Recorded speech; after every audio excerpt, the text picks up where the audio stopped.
Hi, Kenna, you can start. All right. Thank you. Good afternoon, colleagues. Welcome back to day two of this conference on regulatory frameworks for the development and integration of solar energy in African power sectors.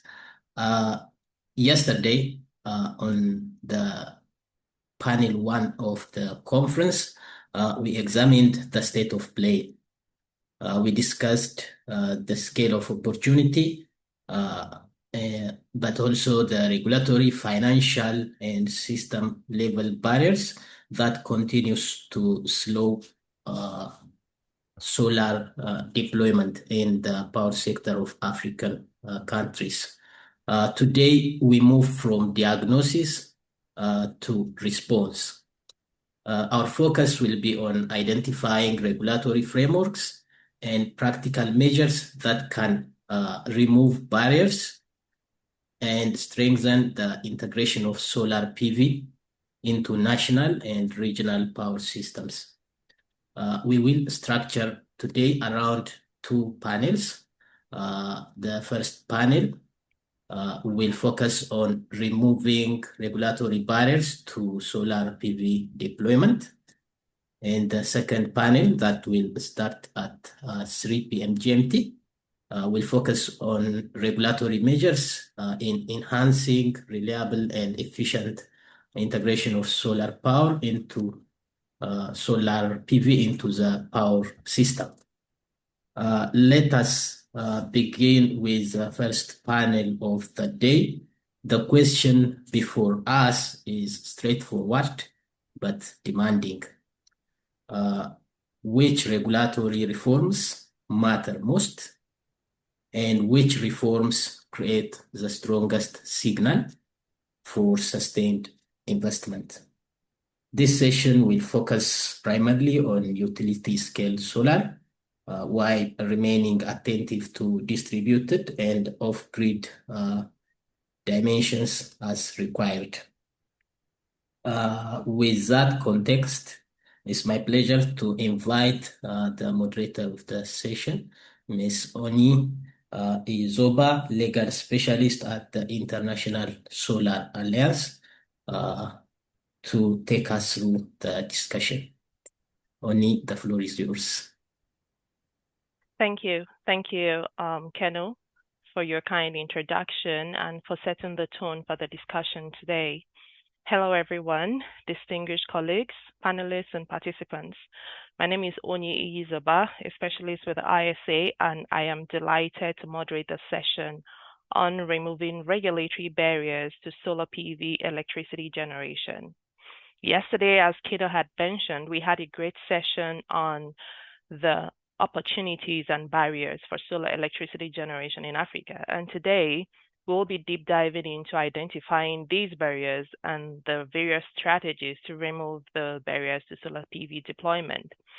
We all know that solar PV is now the greatest, fastest growing source of clean electricity generation. And in 2023 alone, the world added over 400 gigawatts of new solar capacity. This accounts for nearly 3/4 of global renewable additions. So solar is no longer an emerging technology. It is becoming the backbone of the energy transition. But yet, deployment remains very uneven, especially as it pertains to developing and emerging markets. And we know that this is not a technology problem and probably not primarily a cost problem as well, because we know solar module prices have fallen by nearly 90% over the past decade. So the binding constraint constantly remains regulation, regulatory uncertainty, fragmented licensing processes. All these are certain friction points that delay projects and increase financing costs. So when we speak about removing regulatory barriers, we should ideally be asking what specific regulatory instruments are constraining the scaling of solar PV.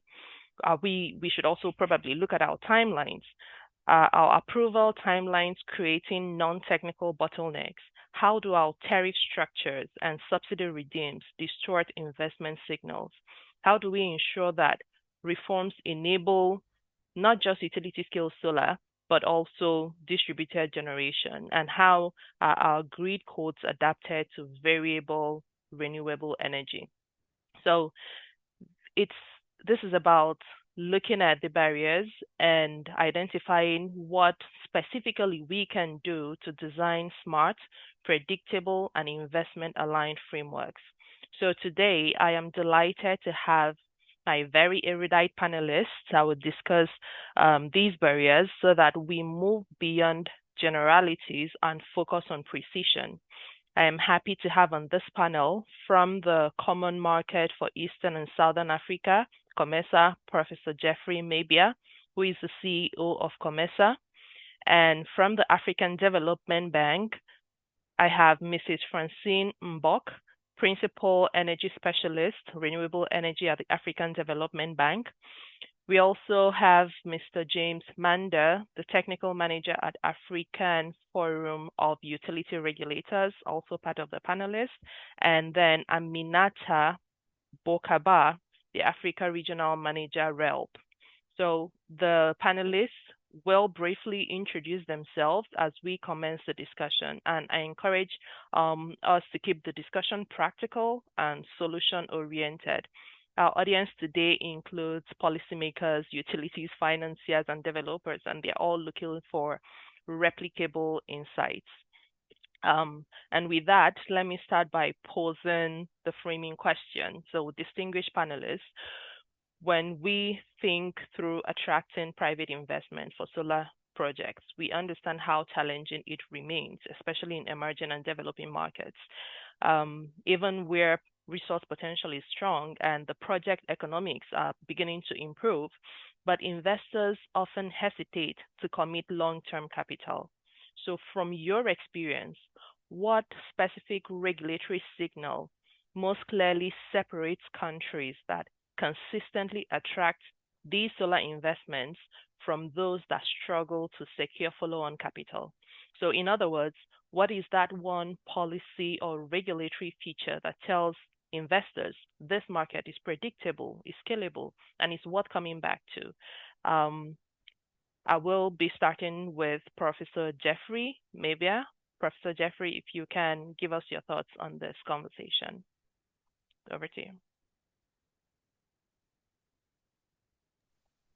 Thank you, Onyi, and thank you, fellow panelists and experts across the continent. I'm delighted to be in this meeting today. And indeed, it's very important that we look at the aspects or the critical elements that affect the investment of renewable energy, in particular solar, in the continent.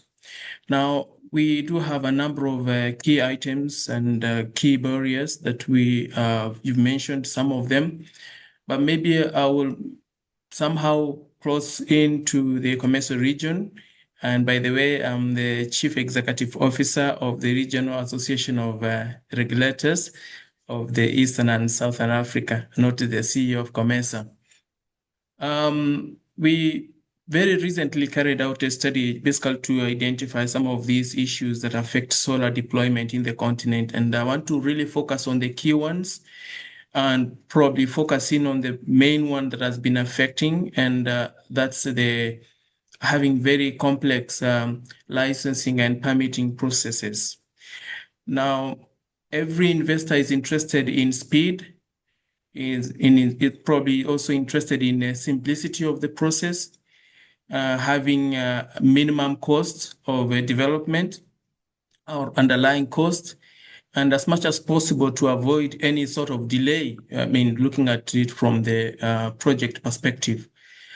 And so one of the key elements that we have identified, at least from the 21 member states, is that we do have a very complex licensing and permitting processes, and they are varied across all the member states.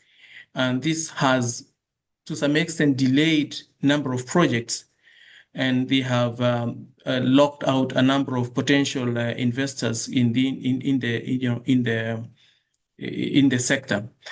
But I wanted to point out that if we really dig deeper into this element and look at this barrier, one of the critical elements we find is that we do not have a harmonious way of licensing across the jurisdiction.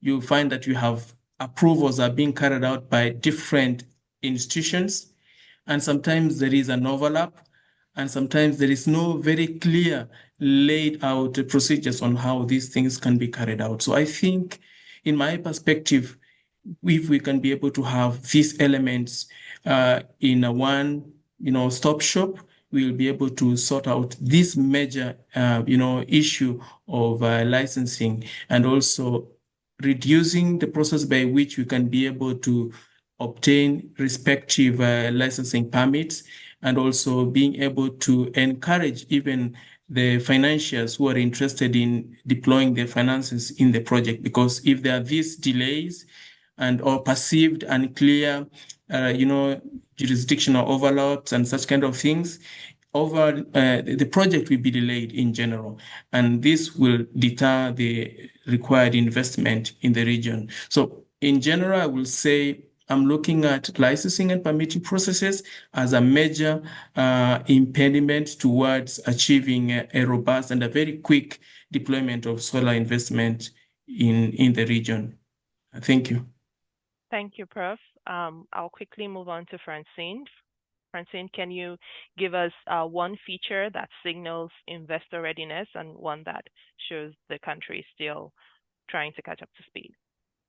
Thank you very much, Oni, for giving the African Development Bank the opportunity to share some insight on those burning issues. I'm working on a portfolio of renewable energy across French-speaking countries in Africa, in the West region, especially Mali, Burkina, Chad, and Niger, and from in Mauritania as well.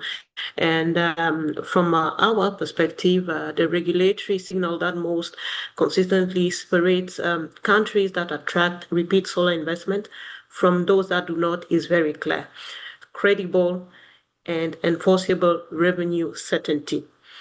We noticed that countries across Africa that create a virtuous cycle is when they demonstrate that investors will be paid reliably under transparent rules and within a stable regulatory environment.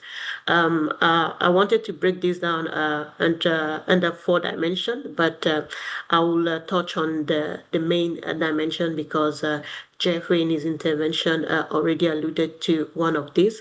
And allow me to touch on first the fact that countries must offer bankable PPAs, that are power purchase agreement, that are respected over time. As you know, investors return when contracts are predictable, enforceable, and based on international standards. If you take the example of Senegal, that is a very strong example in the frame of the Scaling Scholar, the World Bank Scaling Scholar initiative program. Bankable PPAs have attracted multiple waves of IPPs after that project. And in Burkina Faso, we have recently approved the Dedugu Solar Project that is funded by the African Development Bank, and that builds on the early experience of the countries. And at the continental level, and Jeffrey alluded to it, the need to harmonize the regulation. We have recently worked since 2023 on an harmonized IPP protocol framework that touches on the 5 countries that I've mentioned earlier. And this protocol provides government with a clear, standardized, and a bankable framework for structuring and negotiating IPP's contract. And the protocol has been inaugurated recently with the landmark project in Mauritania. That is actually the very first IPP in Mauritania. And now I'd like to touch on another aspect is the fact that transparent and predictable tariff setting mechanisms are essential. What matters most is not the tariff level, but the methodology behind it. You have the example of the regulator PURC in Ghana, which is a very good example of transparent formula-based tariff decision that give investors visibility of long-term sector solvency, and Cote d'Ivoire as well, which is able to maintain cost-reflective tariff structures. And these makes the regulator and the overall system very reliable, and thus attracting a lot of additional project. And on the other side, on the other hand, what that do not attract, as Jeffrey mentioned, is when the red tape, the procedures make the overall process more difficult and adds a barrier. I'd like to stop there to allow the other panelists to add to it. Thank you. Over to you. Thank you very much, Francine. Aminata, I'll quickly move over to you. Can you give us your few words on this? So thank you. I think, my name is Aminata, so I'm the Africa Regional Manager for REP. So REP is an NGO supporting countries in the South to support, to design transparent procurement for large-scale renewable energy. So I think my colleague said almost everything, so I don't know what to add, but on that question, but for me, the signal is not the sophistication of the regulatory framework. It's more about commitments and what have been made in the past. So it's about track record. So the question that all, let's say, investors, IPPs, developer ask is that they don't read code. So they ask when we signed the last PPA, did the utility pay on time? When the grid connection was delayed? So these are the questions that investors are really want to know and have the response. So track record is the most powerful regulatory signal in the market for me, and it is built transaction by transaction based on what the colleagues said about transparency, planning, etc. Thank you. Excellent, thank you. Finally, to Mr. James Mander, can we hear from AFOR? Your thoughts on this?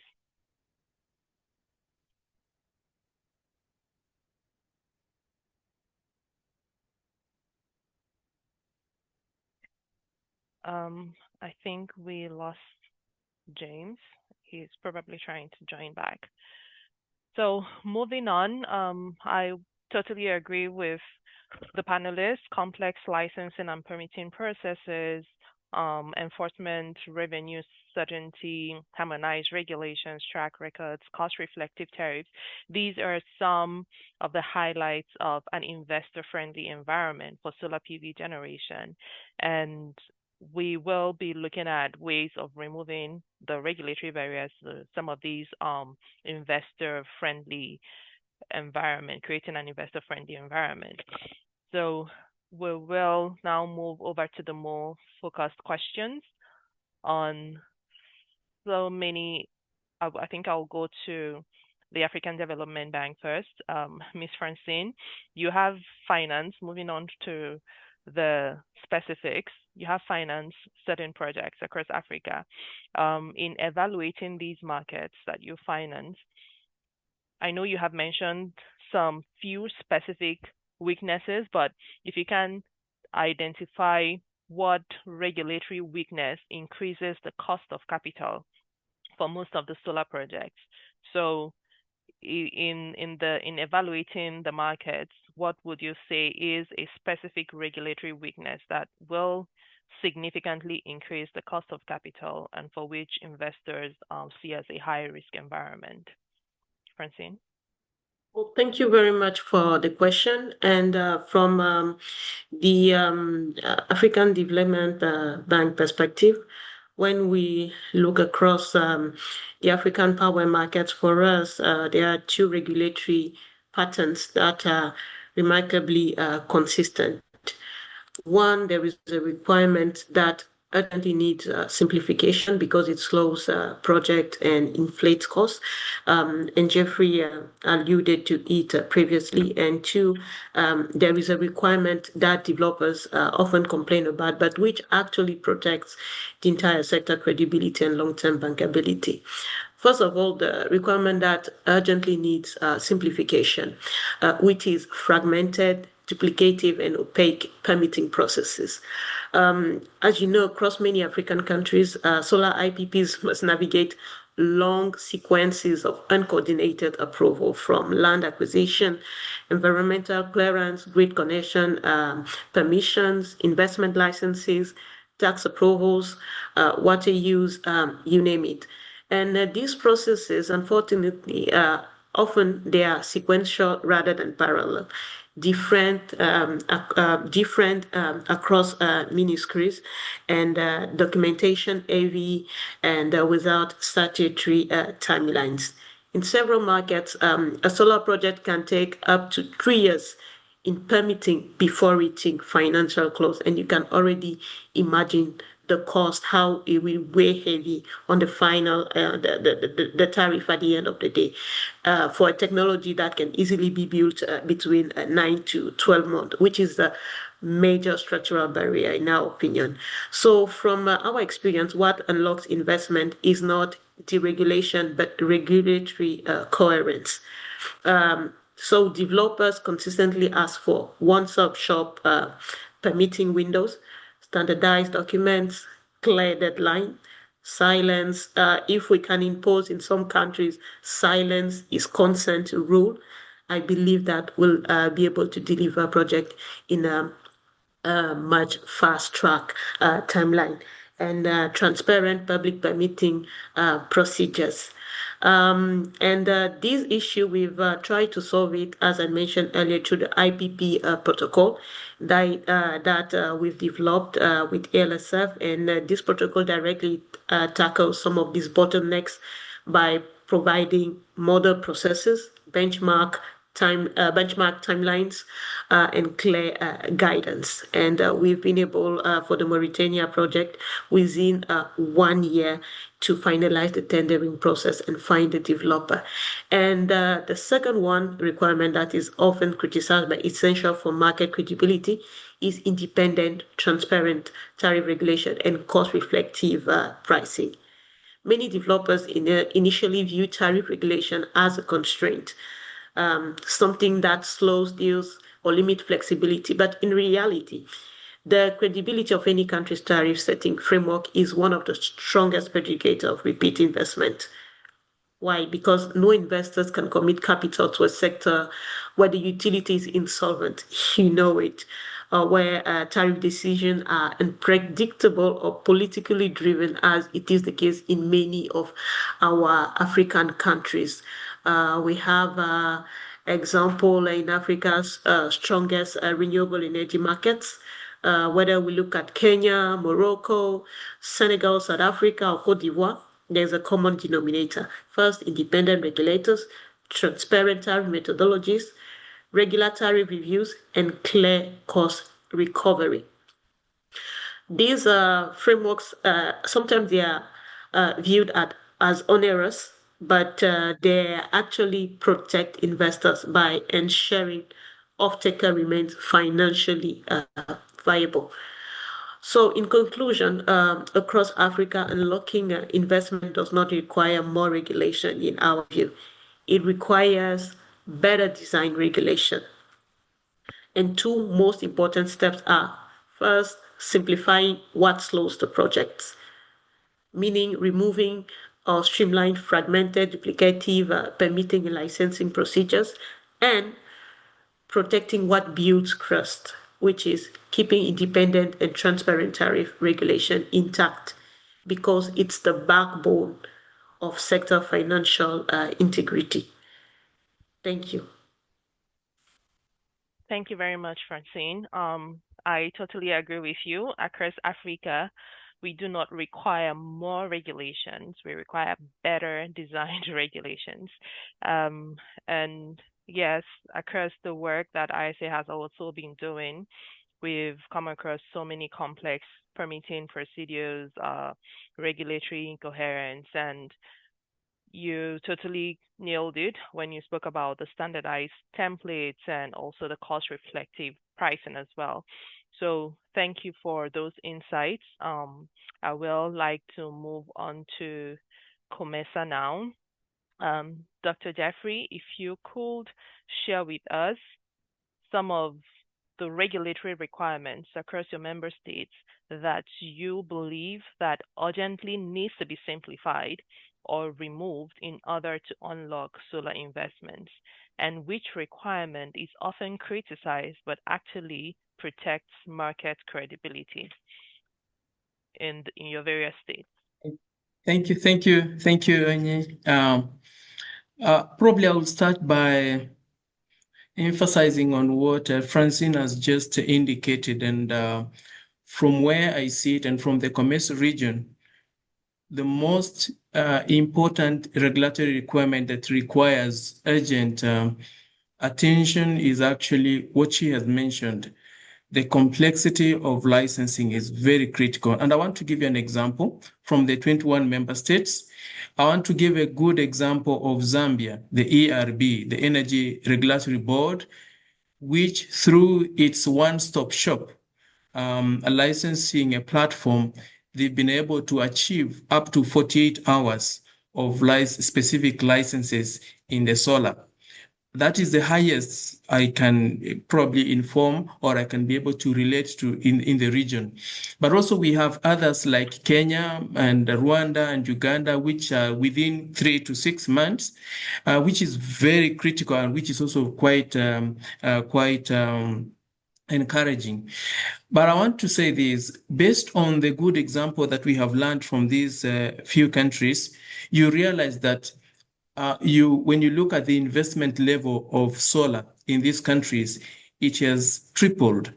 And this has been because of this one-stop shop, or in other words, making the requirements clear and having them housed in the same place and avoiding duplication, and also ensuring that the approvals, the procedures are clear. Various jurisdictions are able to communicate together and very quickly, engage the investors. That's one of the key things I wanted to emphasize on, and it's something that has really yielded a lot of investment in the COMESA region.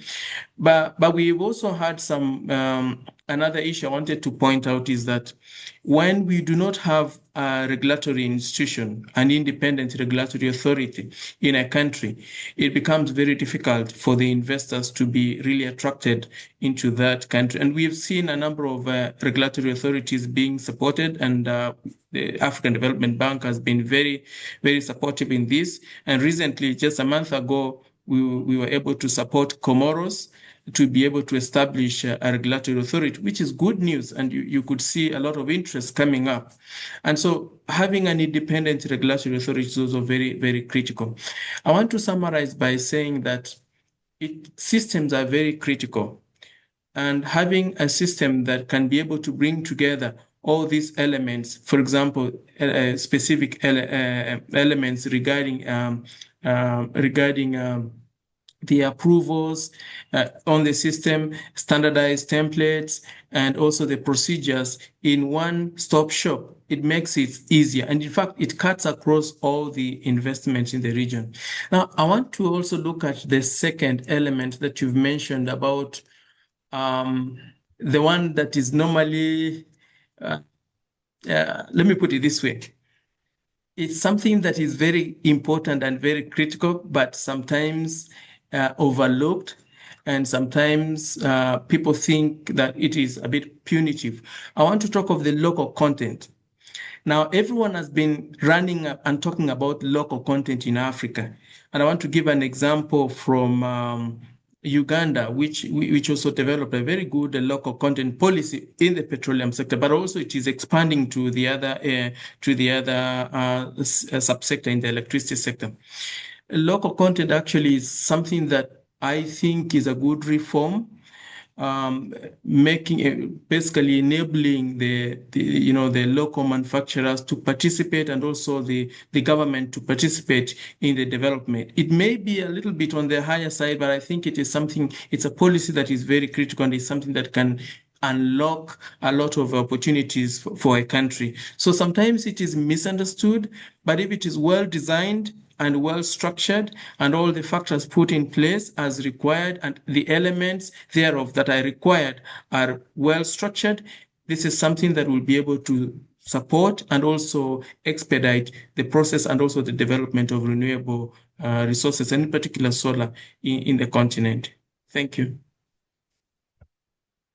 Thank you very much, Dr. Jeffrey. I totally agree with you. There are certain reforms that may carry short-term political and social sensitivities, but when structured well, they often send a very powerful regulatory signal that the market is ready and is willing to support even its own local manufacturers or local content to increasingly get into the renewable energy space.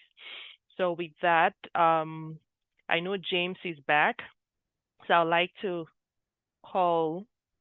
invite Mr. James Manda, the technical manager for the African Forum of Utility Regulators, to please join the panel. James, I would like you to speak on two topics or two questions. The first is, what regulatory signal shows that a market is ready and is able to attract repeat solar investments? And what is the feature that you see in the other countries that struggle to secure these follow-on investments after probably the first initial investment? James? Just repeat the second statement. So what is the feature for some of these markets that struggle, some of the countries that struggle to secure follow-on capital? What do you see in them that makes them struggle for these other attracting follow-on capital? Okay, great. So maybe let me start from, of course, these regulatory principles and frameworks are the same in most jurisdictions. And you don't mind me repeating some of these issues, but from a different perspectives. So when you develop good tariff frameworks, like many of the speakers have already pointed out, I think one of the most important ones is that we need to separate development from politics. Okay? The independence of the regulator is very important, especially in view of tariff setting mechanisms. When the tariff has been set by the regulator, they have looked at the numbers, they have looked at the prevailing situation, and they make those tariffs from an informed perspective. The ministries of energy, the politicians, their job is just to be informed why the tariff is X and not Y. So the independence of the regulator in this case is very important. Independent regulatory decision making. That is easier said in Africa than it is done, but we need to emphasize it. I think the other important issue is we need to have what we may call the feed-in tariffs. These are, it's important to have feed-in tariffs because they guarantee a return on investment for every developer.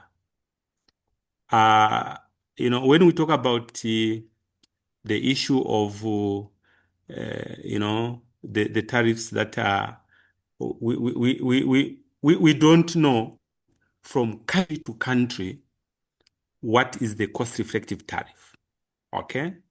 But if you guarantee a tariff for any developer in any country, that may be good enough because the fundamentals change. Okay, the guaranteed tariffs will ensure that the developer has a tariff that can cover his costs. So we shouldn't talk so much about cost-effective tariffs. What are we comparing to? But if we talk about feed-in tariffs, I think that is good enough to guarantee a tariff for any developer in any country. Okay? The concept of cost-effective tariffs may change from country to country, but the concept of feed-in tariffs will remain the same because it guarantees you profitability in whatever environment you are in. The next thing that I wanted to talk about is that we seem to emphasize less on the net metering and small scale embedded generation. Net metering affords or enables anyone to sell back into the system. You may have to correct me, Iori. Zambia has got net metering systems in place, which is a good thing. And I think that there are a few other countries that have got net metering systems in place. As regulators, I think we need to emphasize this across the continent to enable not the exchange of money, but an exchange of energy. Net metering at the end of maybe a cycle.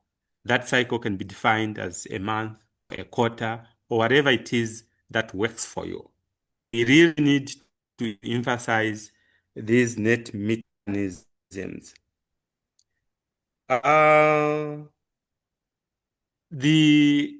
other thing that I want to talk about is that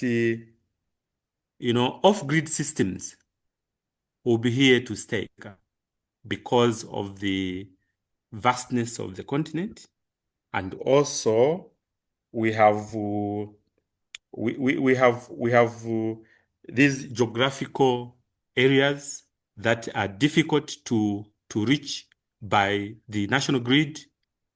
So these distributed generation regulations of off-grid systems, these must have adequate regulatory frameworks for their development and supply to those isolated systems. And as regulators, we need to emphasize this. We must have, adequate regulatory systems, regulatory frameworks that cater for the development of these off-grid systems. I think that the last thing that I want to talk about is the enough regulatory frameworks for the development of these power systems, both connection to the grid or standalone, by the independent power producers. Regulation should be seen as an enabler other than, a hindrance to the development of these systems. So, most countries, I am aware, are moving towards fully fledged independent power producers, okay, IPPs, and so on and so forth. I said that was going to be the last one, but I think that it is important to re-emphasize these auctions. Yesterday, I think somebody dealt with these auctions in great detail. The prices, it is said, especially if I ask somebody from the World Bank or from the African Development Bank, they will tell us that the costs are coming down. But at household level, in many countries, the cost of electricity is still very high. Okay? So two things. Number one, we must develop auction systems that can be competitive and bring down the cost of developing solar home systems or developing. We need to have bidding processes that can be competitive, that can bring down the cost of supplying electricity, be it from solar systems or indeed any other system. Lastly, I think that we need to have, there are so many policies to deal with, harmonization of policies and so on and so forth. What is happening in West Africa, East Africa, and Southern Africa? We need to have, the ECOWAS region talking to the SADC region, talking to other regions, that we can harmonize our systems. As for ourselves, the African Forum for Utility Regulators, we have already put in place a program where we are talking to each other, where different regions are talking to each other, so that we have the same regulatory principles across the continent. And once we are able to bring about these same regulatory systems across the continent, we are likely to achieve more than having these fragmented regulatory systems at different regions of across the continent. I think I will stop here unless there's another question that you want me to deal with. Thank you. Thank you. Thank you, Mr. James, for that very important intervention.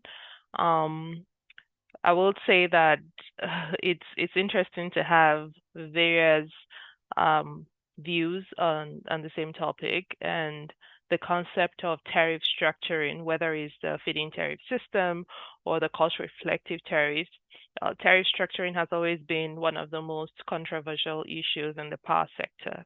And this is because it directly sits at the intersection of economics, politics, and the socio-economic situation of the country. And once utilities are concerned, it becomes an issue of cost recovery and financial viability, while investors, on the other hand, are looking for revenue predictability and bankability. So yeah, it's all about looking for the perfect balance and understanding that it's not choosing one perspective over the other, but finding the right balance that design tariff frameworks that are transparent and socially sensitive at the same time. So thank you very much for that intervention. A quick follow-on question, if you can just, in 1 minute, help identify what regulatory reform would you say is politically easy across your states, but then economically has very low impact, and which one would you say is politically difficult but has high impact?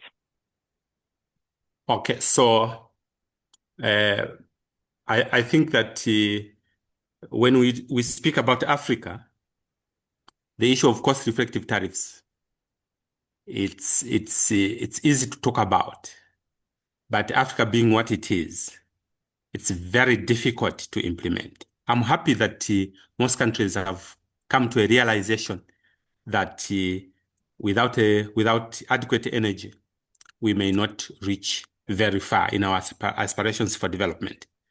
However, the flip of that is that right now, it's very easy to develop solar systems, large-scale solar systems, but remember that we are not using battery storage. In Zambia, for example, there's a very big project or program to develop various solar home systems, not solar home systems, large-scale systems, solar systems, but they don't have any battery storage.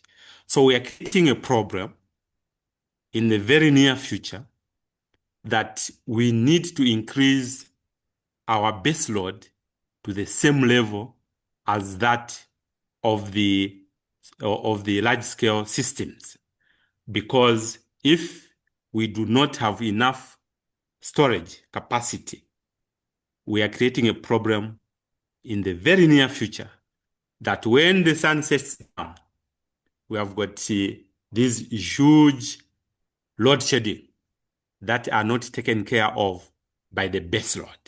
So whilst we are developing solar home systems, we are developing large-scale systems, solar systems, we must remember to develop at the same time the battery storage so that we do not create for ourselves problems that will be insurmountable in the very near future. Thank you.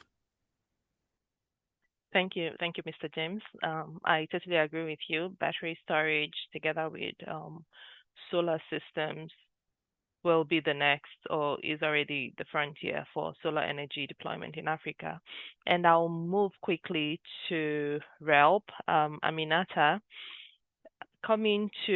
you spoke previously concerning transparency, and we'll like to ask, across some of the markets where you have operated, which bottleneck would you say most consistently delays or limits solar deployment in practice?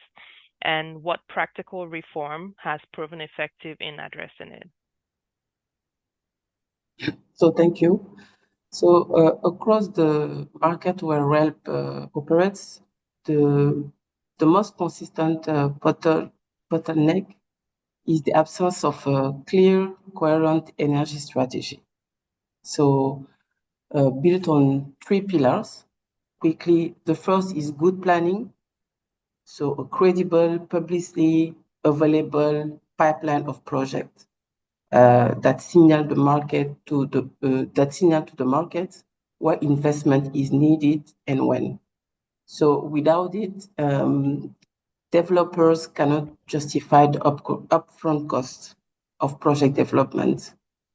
So this good planning is really, really important. Second is a clear, defined approach to tariff setting. You talk about tariff, but clarity on, are we doing feed-in tariffs, direct or bilateral contracts, competitive auction? So each instrument has its base, but what is complicated here is where the rules shift between administrations or where the tariff depends on who you know rather than what you bid.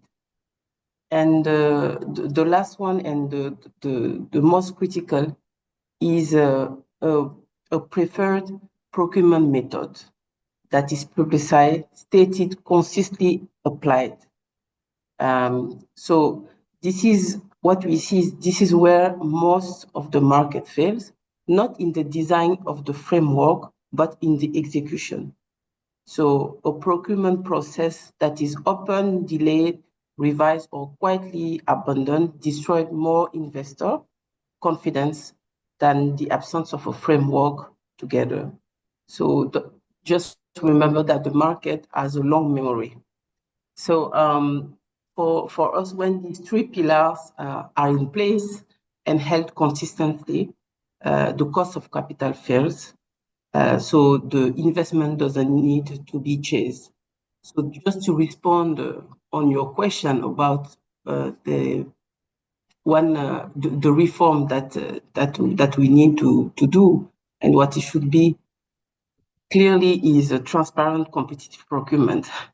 So here is why every reform on the table, grid code, licensing, net metering, ultimately depend on one thing, okay, investor confidence, that the rules will be applied consistently and that the process is fair. So procurement design for RELP is one of the single regulatory instruments that directly determines that confidence. Excellent. Thank you. Thank you so much for that intervention. I'll quickly go to the question and answer session. I have 2 open questions. And one said, "Good day. You spoke of investors are more interested in finding out what has been the track record of the business looking for capital. Are we looking into the green energy space because the industry is still quite new in Africa? This is from Madozi Rashibedelu. I think this question is referring to you, Aminata, when you spoke about track record. So he's saying what has been the track when you speak of investors talking about what has been the track record of the business looking for capital. Are you looking at the green energy space because the industry is still quite new in Africa? Industry is quite new in Africa, but countries has a long track record. And the question that we ask is more the last PPA, if the utility pay on time, and this risk perception is, I think, affects most the project that we are doing. So that's why people think that we don't have this track record, but when you really see the historical of the different countries, we cannot say that it is new. We are in the business since some decades, but the problematic is more how to scale, and how to scale is like to have all of these things that we are talking about, about regulatory framework, about transparency, competitive, etc. So, and we need to build on this to really scale up. And but in terms of track and history, I don't think we don't have it. Most of the countries in Africa already did this project in renewable energy. Thank you. We have an anonymous asking, where can we get more information about the new regulator in Comoros? I think this is for you, Dr. Jeffrey. I think you mentioned something about Comoros and said, can we get more information? Is there a website you can refer the person to? Thank you, Onyi. Yeah, you can be able, it's fairly young. They're developing their websites and systems.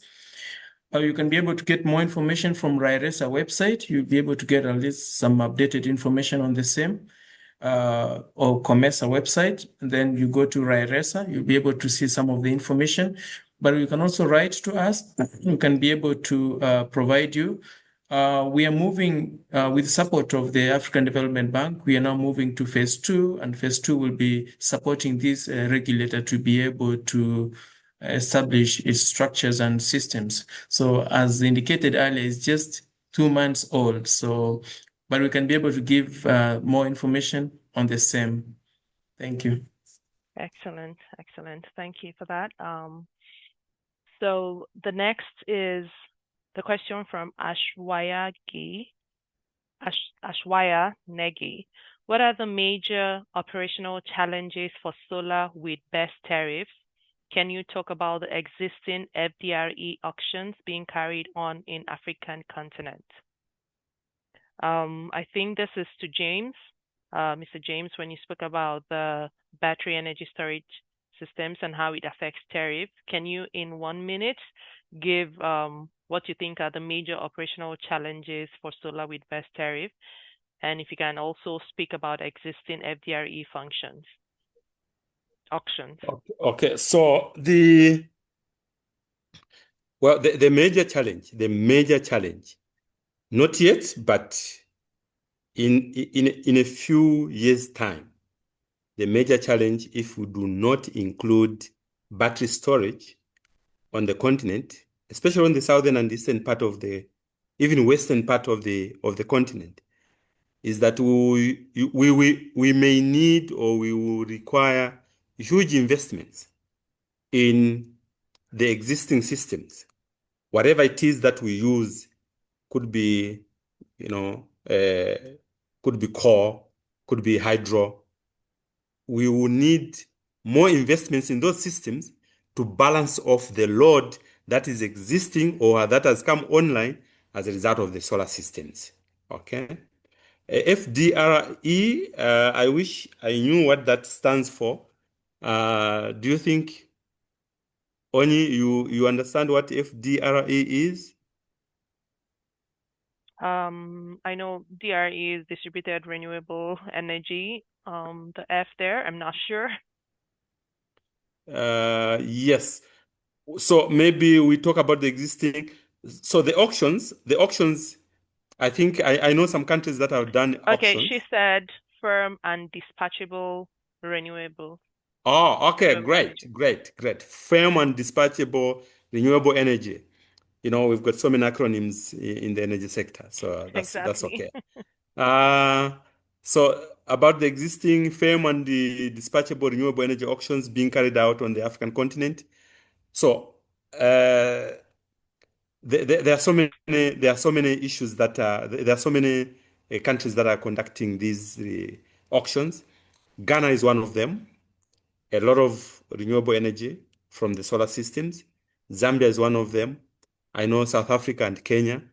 There's an institution in South Africa that is particularly responsible for conducting these, carrying out these auctions.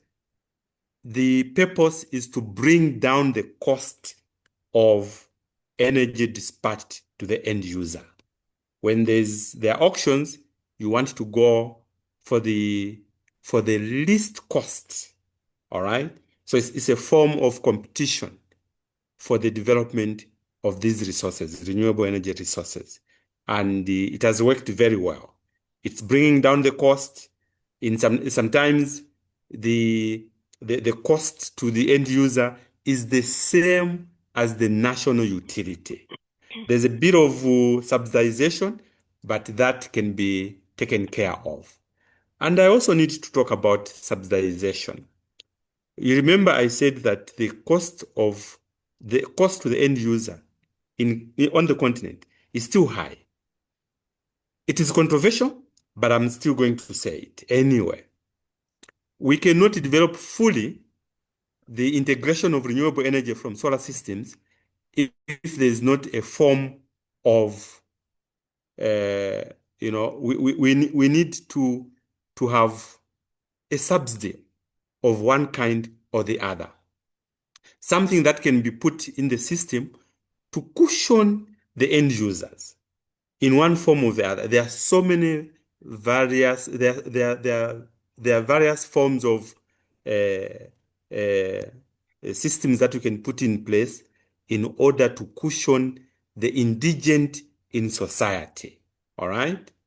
Either you identify them through, an area, or you identify them through, the first few watts that they consume. You subsidize it, and so on and so forth. So there are many forms of subsidies that we can put in place in order to cushion the indigent of society until such a time when your energy is really affordable to everybody or in that country. Thank you. Sure, thank you so much.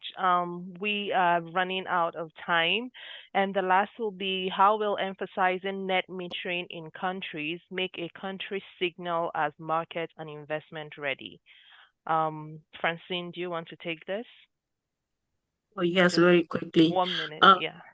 Yeah, very quickly. So, as you know, when we talk about net metering and the increase of net metering in the country, we are already seeing the consumer moving to the prosumer level. And this is usually a very strong signal for the readiness of investment as it helps to balance and resolve some of the demand and demand side management. So it's usually a very good signal because of the prosumer stage that the consumption is now moving to. Excellent. Thank you so much. Just as a final word, I would like all our panelists to just give us one sentence on this. We'll go around the room. If the government could implement only one regulatory reform in the next 2 years, what should it be and why? Just one regulatory reform, starting with you, Francine. What should it be and why? From our perspective and based on our very flagship initiative, it would be establishing a single, streamlined, time-bound permitting and approval framework for IPPs, because as you know, our permitting processes are becoming overly complex. The biggest barrier is no longer the cost, because the cost for the technology have dropped. So for us, we need to do everything we can to streamline the process and making it time bound. Thank you. Thank you. Thank you so much. Aminata?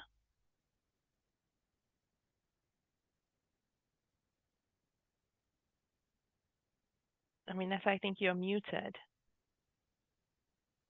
If the government could implement one regulatory reform in the next 2 years, what should it be?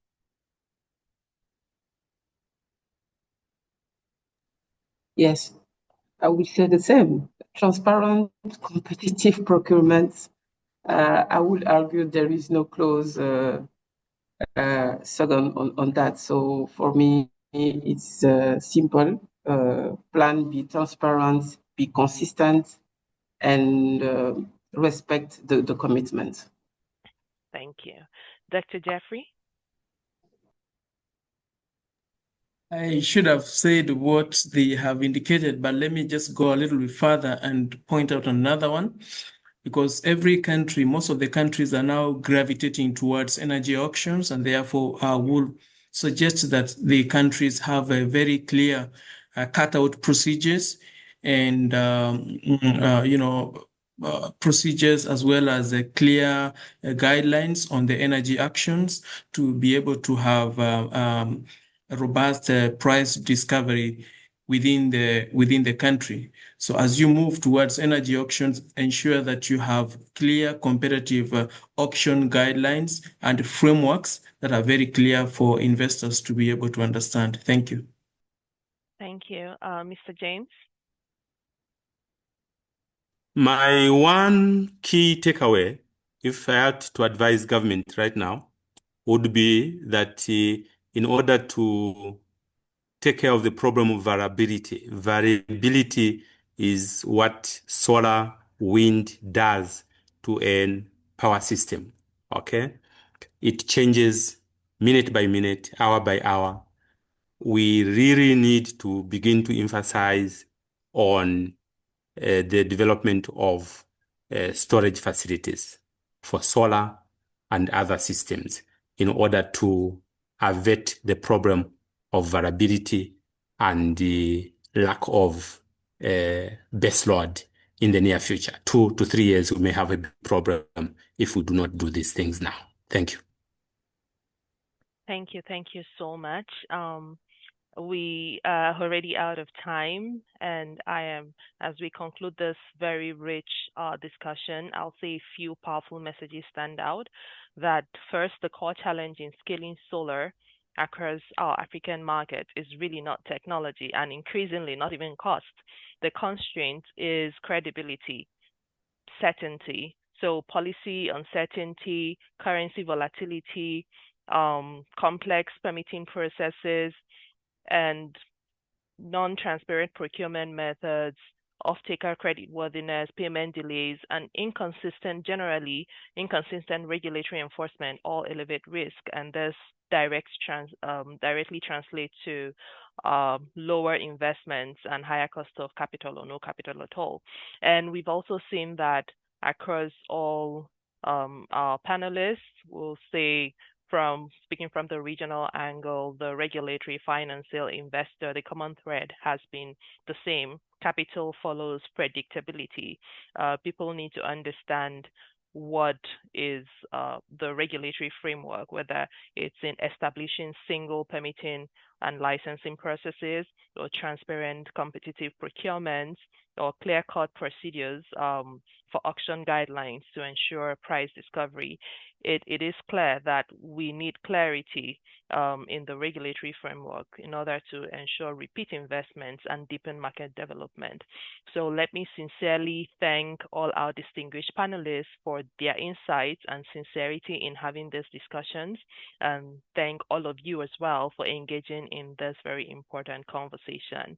Thank you. Thank you, everyone. I'll be handing this over to Kino now. Thank you. Thank you. Thank you very much, Oni. Thank you. And Thank you very much. Thank you, everyone. Thank you, Odi. Hi. thank you.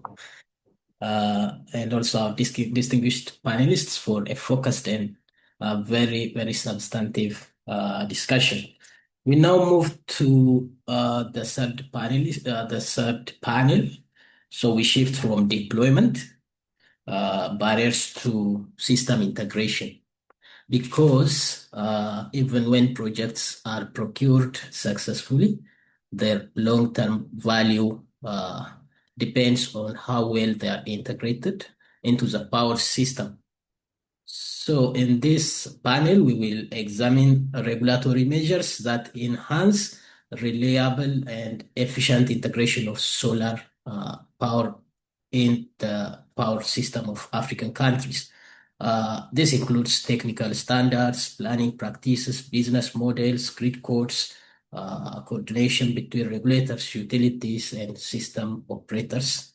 The central question for this panel is this: how can regulators support increasing solar penetration while maintaining system reliability, affordability, and financial sustainability? It's my pleasure to invite the moderator for this session, Mr.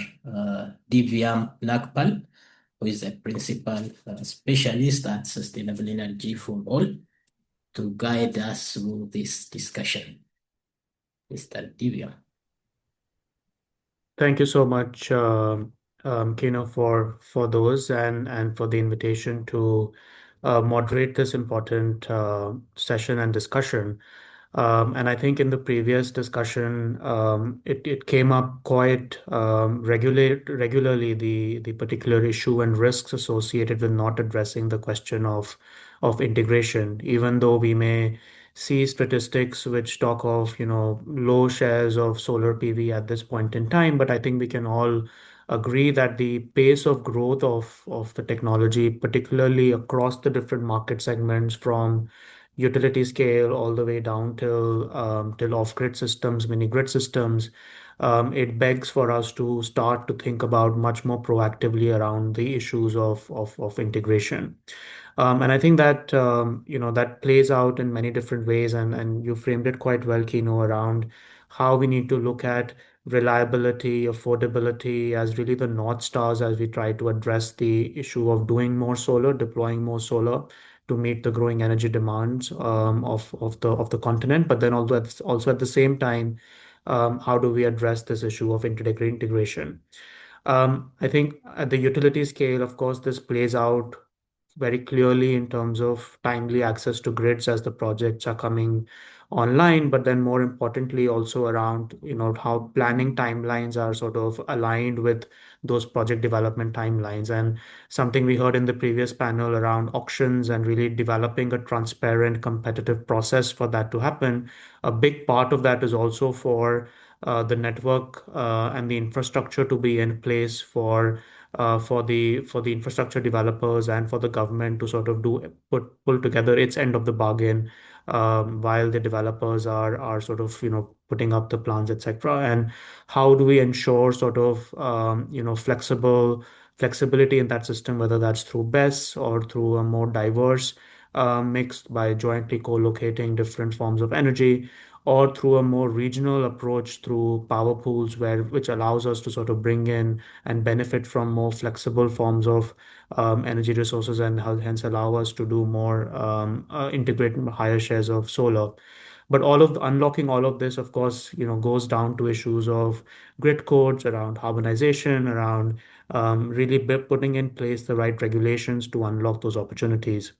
And then as we, of course, move to smaller scale projects, whether those are captive projects through wheeling, which in many markets have bring a lot of benefits, particularly for CNI consumers by bringing down energy costs.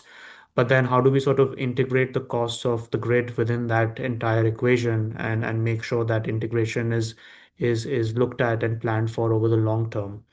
And then as we, of course, move to rooftop systems, which have again seen an explosive growth, some which are, formally captured in the statistics, but we also know that there's a large chunk of those systems that are also going online that perhaps are not fully captured.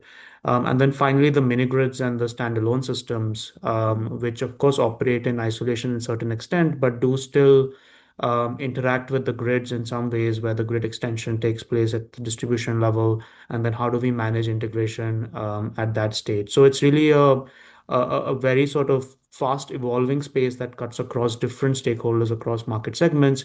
But I think importantly also to think of this in the context of a changing environment where we talk about electric mobility, charging infrastructure that is coming in. We talk about sort of smart metering. So really, how do we design regulations to, of course, address the integration issue while there is the sort of changing changing context also of the consumption on the consumption side from electric mobility, but also, for example, minerals processing, etc., that is coming online. So I have the good thing is I don't have to answer any of these questions. I have a excellent panel here that can help us navigate some of these critical aspects of integration. And it's my pleasure to invite Engineer Abel Tella, who's the Director General of the Association of Power Utilities of Africa, to really bring forward the perspective from the utility side. Welcome, Engineer Tella. We also have with us Engineer Frederick Appiah, who's the Deputy Director for Renewable Energy at the Energy Commission in Ghana. Welcome, Engineer Appiah, bringing really the perspective from the Commission side on the regulatory aspects. And also Engineer Julius Abayate, who's the Head of System Operation Coordination Division at West Africa Power Pool. So really bringing the regional dimension into the picture. So thank you very much for joining us today. And we'll kick off just like the previous session with a opening question to all of our panelists present here. From your perspective, and perhaps we can start with Engineer Tella. From your perspective, what really are some of the current solar integration challenges that you think are already being faced, particularly from the utilities perspective? Are they technical in nature? Are they planning in nature? Or are they regulatory in nature? So give us a sense of, where exactly are some of the integration issues that we are already facing and starting to see when it comes to the solar sector. Over to you, Engineer Tella. Thank you, moderator, and my fellow panelists. I would like also to give my appreciation to ASR and ESA for putting together this important conversation. On our perspective as APUA, working with 58 utilities across the continent, and we can see something which is clear that today, solar is no longer a marginal technology. It's one of the first renewable technology integrated. If I leave the hydro, and in terms of renewable energy, in terms of intermittent, it's the first one who had been on the continent, on the system. So it also will be the one to shape the future of the system in terms of mixed energy.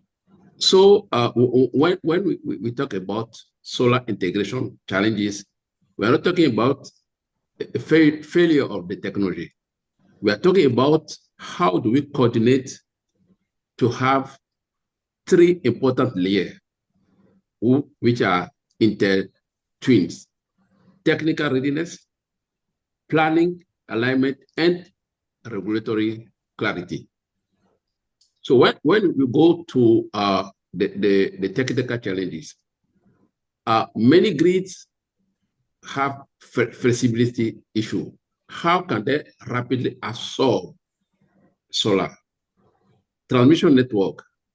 The previous panel was talking about the needs of storage, but storage also can be helped by interconnection. It's also a sort of bringing stability.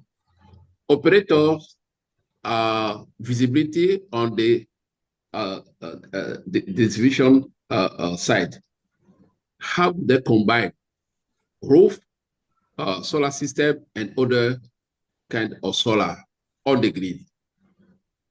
In terms of planning challenges, the solar project cannot be developed as any other. You have your planning cycle. You have to follow some specific step before you package a project and then you go to integrate the grid, because the solar have rooftop solar, off-grid, system, large utility scale solar integrated to the grid, and also among the technology you have concentrated solar and so on. The impact on the network is not the same depending on your technology. So when you are planning your project, you need to take this into your planning, still to limit the impact of variability on your network. And finally, regulatory challenge, tariff. The previous panel also talk about tariff, feed-in tariff, or scaling solar. How are this impacting your business? And of course, I talk about demand response and storage. So all this should be solved, because the challenge, like I said, is not the solar itself, is the misaligning between ambition and system readiness.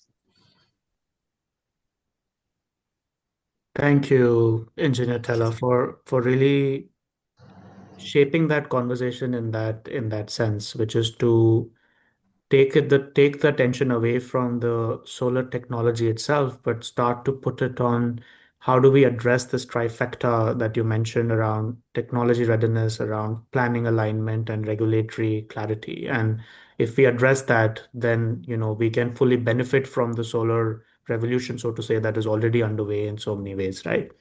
So I'm hoping we can unpack some of that, but maybe I will turn now to Dr. Apaya. Particularly from Ghana's perspective, would love to hear from your side around, what are some of the integration, and now I don't want to use the word challenges, but what are some of the integration aspects that you're already starting to see from Ghana's context, especially given the differentiation and the types of applications that solar is coming on with? All right, thank you very much. And also thank you to the school for inviting me to be part of this, and also to my fellow colleagues on a panel. Well, I think Ghana has a very peculiar, maybe more advanced situation compared to other African countries that we see, especially West African countries. Over the years, it has been a challenge how to integrate large solar into the grid, especially when we passed the renewable energy law in 2011. There was some influx of so many interests coming from all over the country to develop solar, especially solar projects. We have over 2,000 megawatts of applications coming in and so on. The fear had been, at that time, the usual thing, the solar intermittency will collapse the grid and so on. So there was somehow a pushback from all quarters, so on. So there have been some kind of systematic effort to ensure that the grid company, for example, has some kind of information that has the kind of right softwares to use to model their network.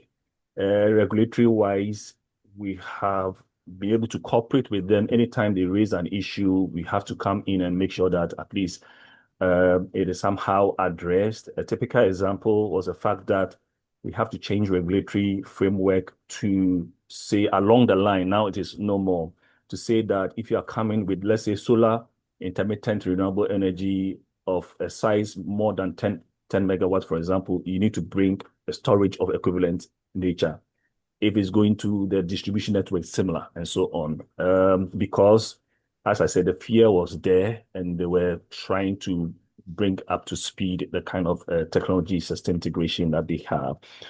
Fast moving forward, those kind of limitations have been removed, and we have also tweaked the regulatory framework to ensure that before, it's on case by case basis, before any license is processed for any large solar integration, it is mandatory that the grid company does the impact assessment. And we don't just take any transient impact assessment. We want the dynamic impact assessment because it should be able to take into consideration the technology coming, the intermittencies, forecasting issue, and also the other plan integration or applications or potential projects that will be coming on board. Once they take it into consideration holistically, then they use the right modeling to indicate how much at the point of interconnection renewable energy capacity can take.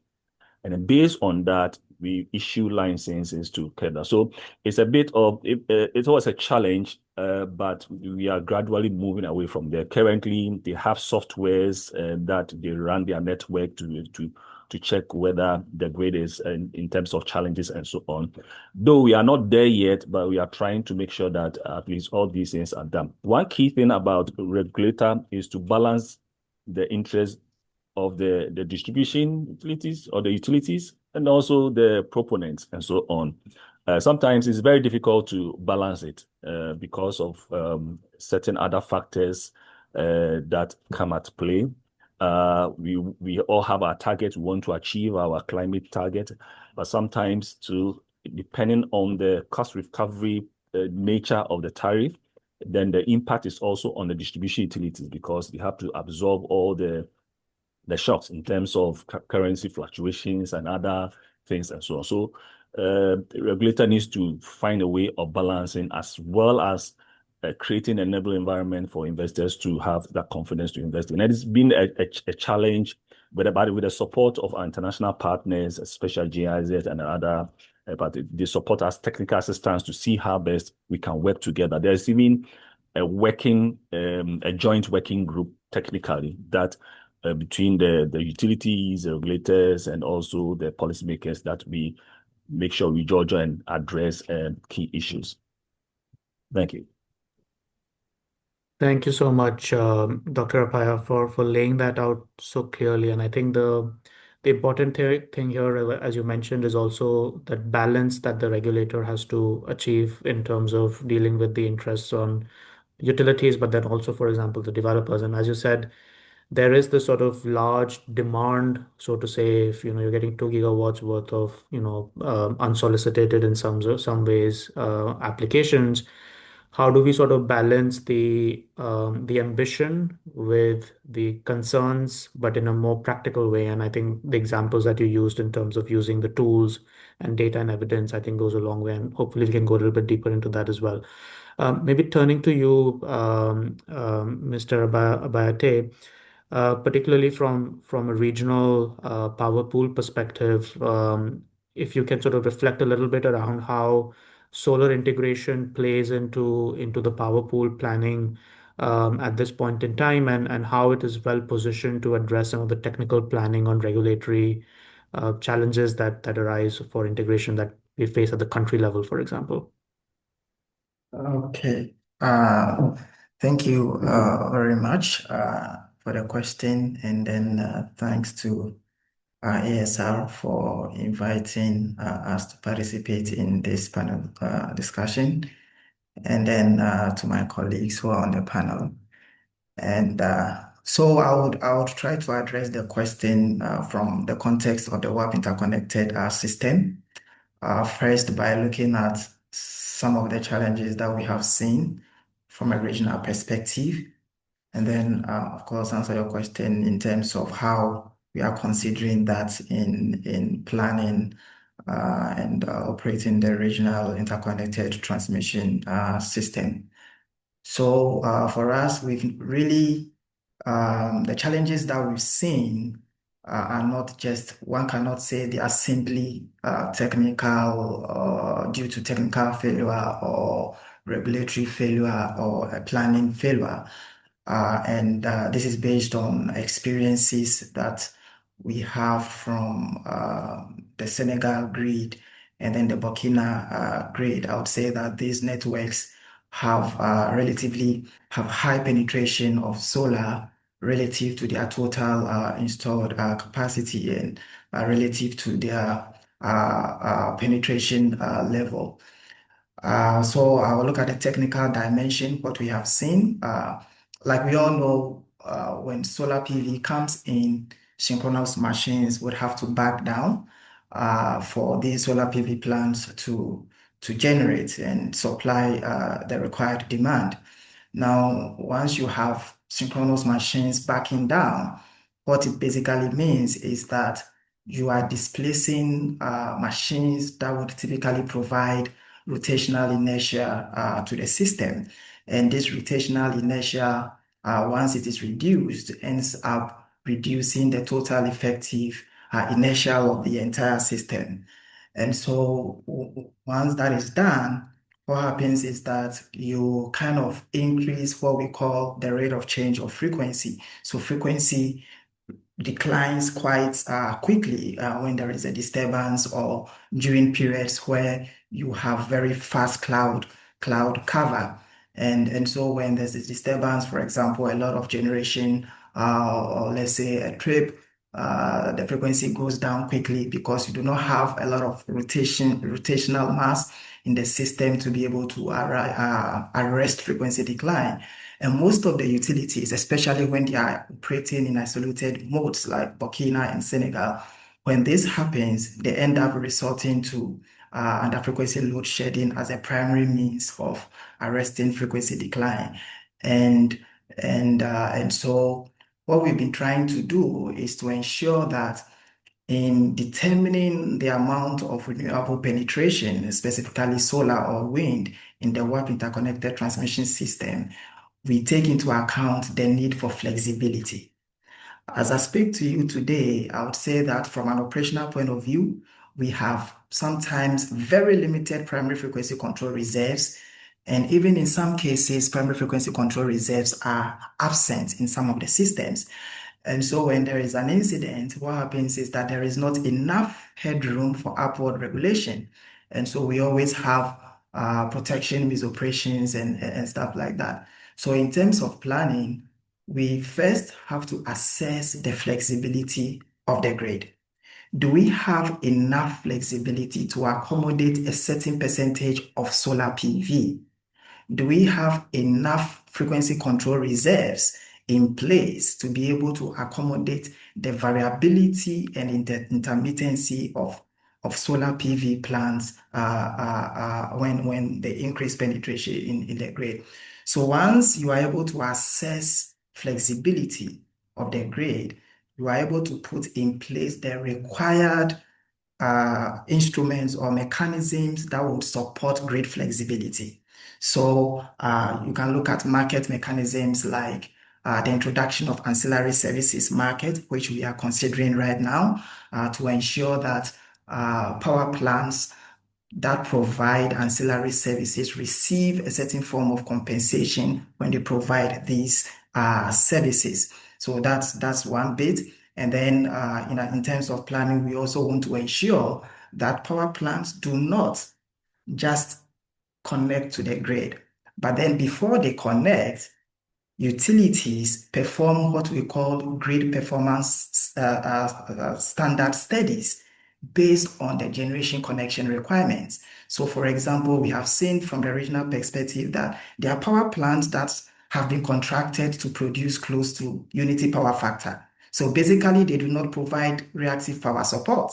There are power plants that have been contracted and they've not paid attention to fault right-through capability, either high voltage or low voltage right-through capabilities. So to solve this from a planning and regulatory point of view, at the regional level, we have developed the regional WAP grid code, which is now referred to as the regional market code, which has been approved by the regional regulator. And we expect that the utilities and their national regulators will align the provisions of these in the national context and ensure that from a planning perspective, before solar PV plants come on board, They look at the flexibility issues that we need. They look at the technical requirements like fault right-through capability, reactive power support, among others. So these are some of the challenges that we've identified from the regional perspective, and then how we are trying to solve it from a planning perspective, and then from the point of view of regulation. Thank you. Thank you for raising those important points, particularly around how system flexibility needs to sort of come in, and how planning then addresses some of those needs, both for frequency control, but then also the role of market mechanisms, particularly to incentivize plants to be delivering those ancillary services. And I think that's an interesting angle there. So maybe just turning back to you, Dr. Apaya, briefly, and you spoke to some of the measures that the Commission has taken to address some of the concerns that that both operators, but also perhaps some of the developers have. But are there sort of very specific regulatory choices that you see have most positively improved the system readiness for solar, even without the need for any major new infrastructure? And what are some of those key regulatory levers moving forward that you think will be the first tool in the Commission's, let's say, toolbox to address these concerns of integration before we start to think about, let's say, investment in a new infrastructure to be able to address some of these integration challenges? All right, thank you very much. Key thing is standardization and grid integration codes and so on. We're working with the WAP. We are part of them, and we contributed to the development of the market codes. But in country, our codes, normally everybody has a traditional code based on the traditional generation. But Ghana has developed specific renewable energy codes, especially variable renewable energy codes, VRE codes. One for connecting the variable renewable energy to the transmission network, and we also have one for the distribution network. Currently, what we are doing is to update those ones, because those ones are they are specific for variable renewable energy, because that has been the challenge. And that is being this year reviewed. We've already integrated it into the bigger grid code for transmission, and also the distribution code for the distribution network. But we need to make sure that things are improving. For example, now battery energy storage system has become one of the things that can be used to address these intermittency issues. We need to integrate it into it. Secondly, there are now grid forming inverters. We've been almost all the installations we have are all grid following, and they are not able to provide these kind of inertia and support even the grid in terms of decay and so on. But there are these new advanced smart grid forming inverters that now we want to move into it. We've started gathering information and conducting studies into designing technical specifications for those. They are very, very vital, because from the experience, we visited a number of pilot sites and case studies in China and so on. We've realized that they'll be able to support and provide some kind of a solution to what Julius mentioned, the inertia issue that the solar is not able to provide. So that is one. And I mentioned a battery energy storage system. It is something that we also use to support the grid integration. Even though the battery is not new, but it's been on the small and medium scale, but this is more of the advanced scale that can serve as ancillary service. Another specific thing that we are looking at is also to advance the market design, to see how best we can develop the ancillary service market. because we've seen some kind of interest in setting up this kind of market to provide reserve margins and then ancillary services to support the grid, not provide any active. But how do we price them and compensate them? Currently, some of the suppliers, especially the state-owned suppliers, are providing ancillary services that are not paid for. It is one way that we are looking at it to see how best we can redesign our system and market and compensate for these. We've also, I talked about it earlier, we've also seen how best we can integrate planning into, advanced planning into this grid integration and make sure that we don't let development lead regulation, but regulation will lead development. Another key thing we've done is that now from September last year, we have a regulatory instrument in place that says that before we can integrate or purchase or develop or install any active generation from renewable energy or even any other generation, it has to be based on the planning tools.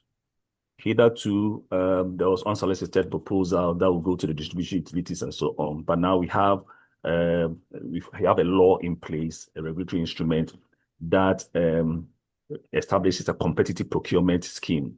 And not just competitive procurement scheme, but also based on the planning tools.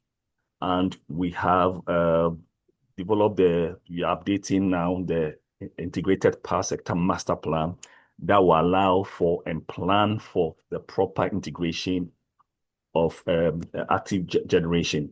And these plans are the ones that are going to dictate where and when a power plant should come on board. And then the necessary instrument like the studies that must go into it before lines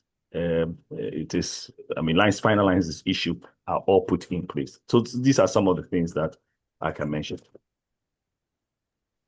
Thank you so much, Dr. Apaya, for laying out those sort of concrete steps that Ghana is taking in terms of addressing this, and also, as you mentioned, that that regulation leads development, so that we are not being reactive to some of these challenges in hindsight.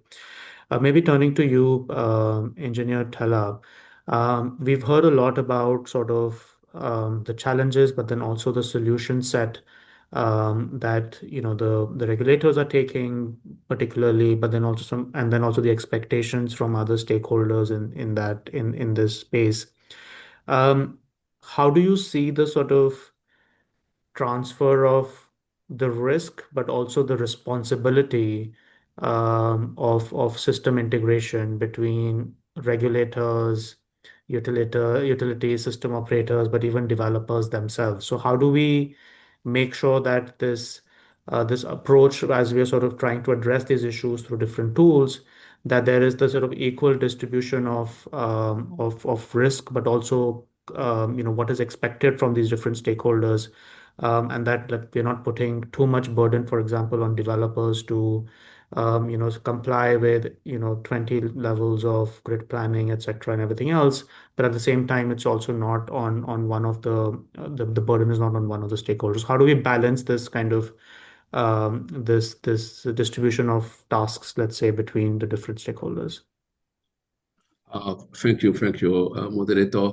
This is a very sensitive point, and it is very important because the whole story of the past development in Africa is based on the fact that we started the reform before regulators. And later on, we engage the regulator when some reform are already ongoing. And when I say reform, it's also the change of the environment. So the utility sometimes are the same playing all the instrument. The transfer of risk from regulator to utility is very simple and happen very often. So there is a need to put every body of his capacity and duty. So approving a project we were requiring a great integration, all the studies is a risk that utility will face in place of the regulator when it's done. So allowing distribution solar without technical standards, like Kana said that they have the standard, they are progressing, integrating with standard already adopted. If you cannot absorb the costs, don't go on the project. And the service obligation, we are providing cost reflecting a tariff. If you don't put the tariff in place and then you allow project, the utility will be facing your responsibility and will pay for it because you have an IPP, a solar IPP already in place, requesting to be paid, where the policy in place don't allow you to make enough income. So to avoid this, we should work together. When you present a project, give all the information or ask for additional time to make your homework to be ready before requesting the regulator for approval. If not, you pay for it. So this is coming very often that these risks are all transmitting in financially fragility. And then you'll be saying, despite the integration of renewable energy, despite the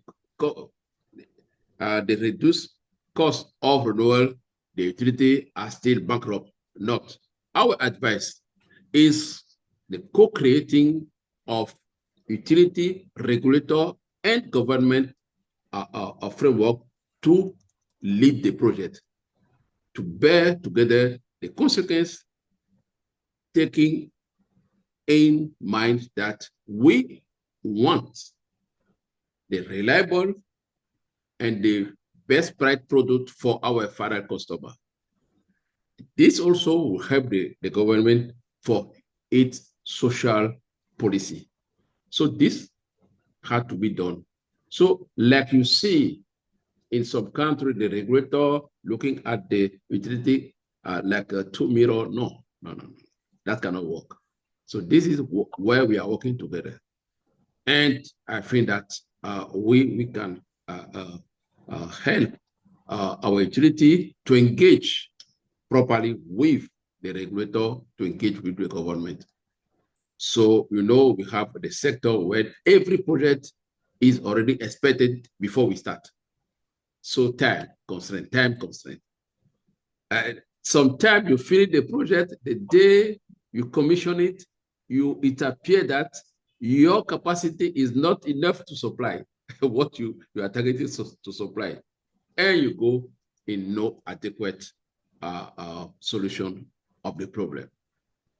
So yes, we need to fast track, but we need to go wisely. Thank you, Engineer Teller. And I can think of a few examples, also not on the continent, where to fast track solar PV, there's a lot of waivers and, you just want more capacity on the ground. And if you don't co-create, as you said, with all the different stakeholders, one of the stakeholders will at some point, um, be forced or compelled in some ways to be able to take measures that then affects the market. When in fact, that co-creation by keeping, the reliability of the system in mind, the planning in mind, while sort of looking at how do we build in processes to ensure we fast track solar PV and manage the risk allocation well, becomes the key piece. And maybe just to a follow-up question to you, Engineer Tala, is you're obviously operating as an association with multiple utilities there, right? And each of those utilities are perhaps having to go through this process of engagement with governments and regulators in the jurisdictions that they operate with. what is sort of the opportunity for that cross learning between these different stakeholders across jurisdictions? Because I'm presuming that the challenges and the issues and the solution set is not so different for the regulators, but also for utilities, right? Yes, it's best practices sharing. The first component of best practices in reform that APOA produced was 2009 under my guidance. If you don't follow the best practice, you will have the same error. The good thing in that in our sector, make a mistake, you have the same consequences. You follow a good practice, you have the good result. So it's better to follow the success stories. It's not copy and paste, no, but your specification will guide you to adapt this best practice to your case. For that, we are sharing best practices. When we put in place the African Network or Center of Excellence in Electricity, ANSI, is not to trade only, but also to share good practices, to be prepared, to form people in planning, so that when we are talking about single electricity market in Africa, we are talking about harmonization of rule, we are talking about how do we speak in terms of planning, project implementation, and customer management, the same performance language. So that is what we are doing. Share what is good and inform about mistake not to be made. If you say that you have a warning sign that, oh, you go that way, is no issue, you will not engage in. You stop to look at the right direction to follow. If not, you ask, and we can support you to make the right choice. Thank you.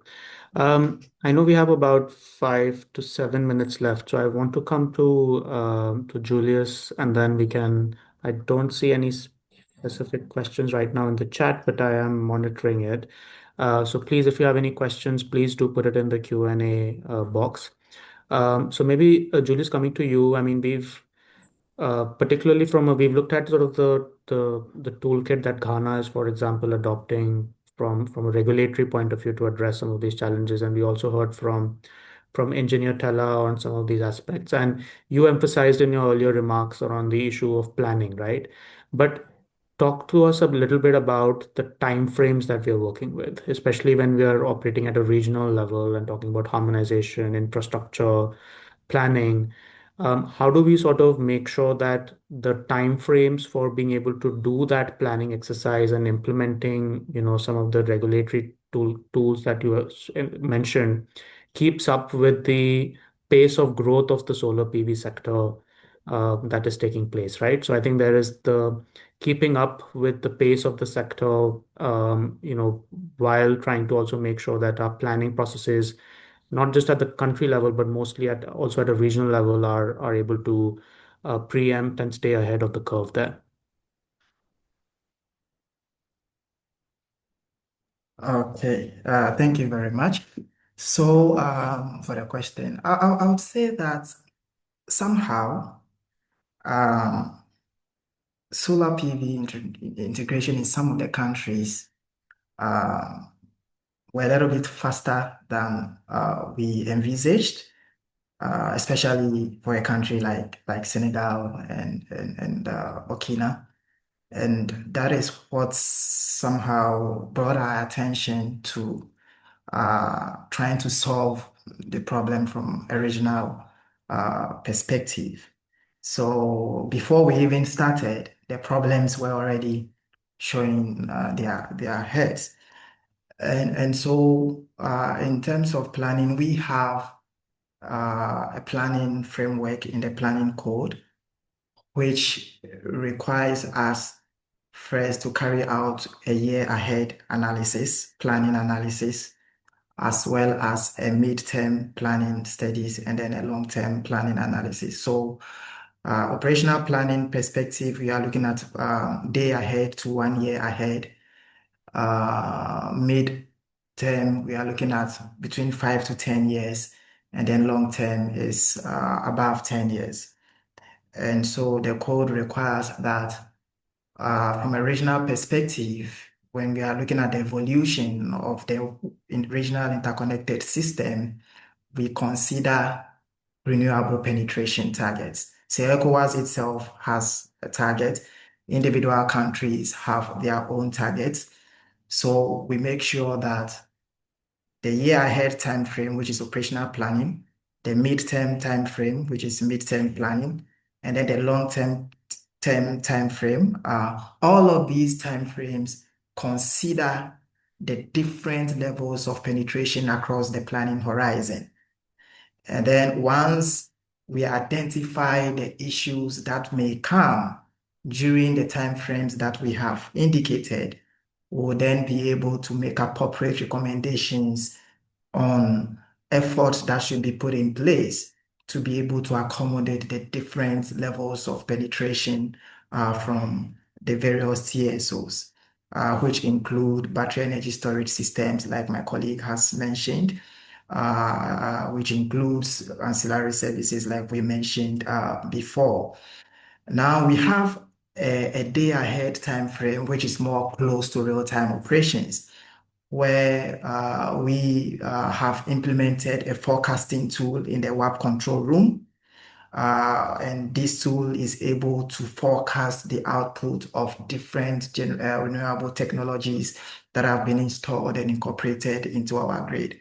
So what we typically do is that a day before the operating day, from a regional perspective, we try to anticipate the potential solar PV outputs for different time frames, so an hour to 24 hours. And then we assess the ability of the grid to operate reliably, both steady state and dynamics. And then when we identify any issues, we communicate that to the TSOs to be able to put in place measures for the day ahead time frame. So from a planning perspective, we look at it from day ahead time frame, year ahead time frame, midterm time frame, and then the long-term time frame. And all of it considers solar PV penetration, different levels of penetration, and things that must be put in place to ensure that the grid is operated reliably, irrespective of the amount of solar that we intend to deploy. Because solar itself is not the problem. The technology itself, we don't think is the problem. But ensuring proper planning to identify the measures that should be put in place, either from a planning perspective or real-time operations perspective, is what is key to ensure that we are able to accommodate solar PV whilst also ensuring that the grid is operated reliably. Thank you. Thank you, Julius, for that. And we have two questions in the chat. The first one is around sort of what are some of the modeling tools that are being utilized for renewable energy integration with the grid. I don't know if Julius or Dr. Apaya, if you want to come in. Okay. So I may want to come in. So from the regional perspective, and I know that the same applies to some of the TSOs. I used to work in Gridco. So we have different levels of analysis. So we have the type of analysis that would require the production cost modeling tool, like the Plexus, right? So we have Plexus, which is a production cost modeling tool, which can help us to first carry out, from a planning perspective, the amount of solar PV that should be integrated at different times, the sizing of battery energy storage systems, etc. And to do this, we normally use simple, how do I call it, market models. So you model each country as a modeling area, model the interconnections, and then you use that to carry out this step. Then we have the planning tool, like the Power System Simulator for Engineers, PSSE. So once you use Plexus to identify different levels of penetration and size your battery energy storage systems, etc., you now come and use the PSSE to carry out what we call a transmission planning analysis. So you now model the entire grid the WAP grade or the utility grade. And then you run the different types of analysis. You run a typical power flow analysis, short circuit analysis, transient stability analysis, etc. And not just PSSE, other utilities use Dixilent, others use Neplan, and so on.